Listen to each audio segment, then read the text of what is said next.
invited a special guest speaker who's Alex, and his nickname is called Code Tiger. He's like really good at coding. And recently he just got into MIT, and we're gonna like invite him to do a little presentation to like talk about his connection to music and how music helped him with like study and stuff. Do you have a question? The Russian army tried to capture Poland at the time, and he was in Paris, so he was forever locked out of his home when the invasion happened. So like, if you really hear the story and listen to the music, you can see that there's emotion and there's personal experience that's going on inside that makes it really special. And yeah, I guess that's kind of my experience with music. As I kind of, I explore programming more, and I've really discovered that, like programming languages, Python, Scratch, Java, C++, music is its own language. And if you learn to speak the language fluently, you can also see the story behind the language.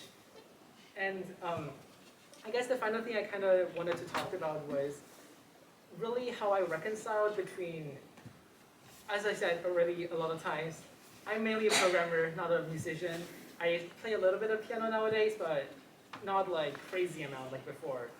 But I know some of you might be thinking that you might pursue, for example, computer science or mathematics or like physics, or like kind of the STEMI journey here. Like who here likes, for example, computers? Oh, we have quite a few. And I think a conflict I actually had during middle school or even high school later on was, am I gonna be like a completely like nerdy, math person who doesn't do the humanities? It's like, do you like the arts or do you like to code? It's like this choice you have to make. But what I've really learned is that they are actually very much similar in a lot of ways. For example, just I think 2 months ago actually, I was trying to build a project that uses AI. Does anybody know what AI is? Maybe? Do you want to explain what AI is? Yeah, sure. It's like artificial intelligence. Yes. It's like does the same things that like brains do, like it sorts things. Yeah. It's like, yeah, it's kind of like a, oh, do you want to explain? Is it a kind of like a program you can think about and stuff? Yeah. So, both of you are correct. It's kind of like a artificial brain that is able to think of things like humans would think.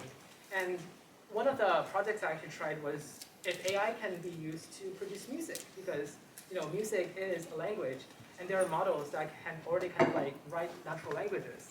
So I tried to make it produce Baroque music, which is kind of older style classical music, and it worked.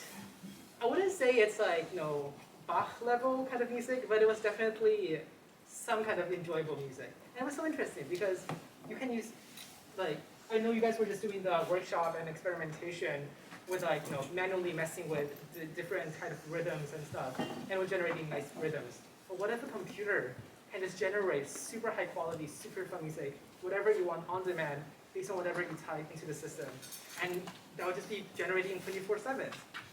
And these are the kind of the problems you can tackle if you pursue both music and computer science at the same time. And even if you don't like pursue it as like a combination of your hobbies or career, I actually have a lot of friends, as I kind of I'm going to college next year, so I'm trying to meet like a lot of computer scientist friends.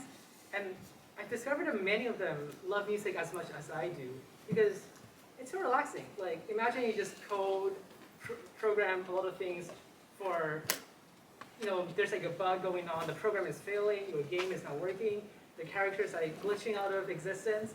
It's fun to just kind of take a break and listen to a classical music for an hour and then relax and then come back. So yeah, that's kind of I guess my takeaway, that you don't have to choose between if you want to like math, if you want to do computer science, if you want to do physics, if you do want to do anything really. You can always pair with music and find something interesting and enjoyable out of it.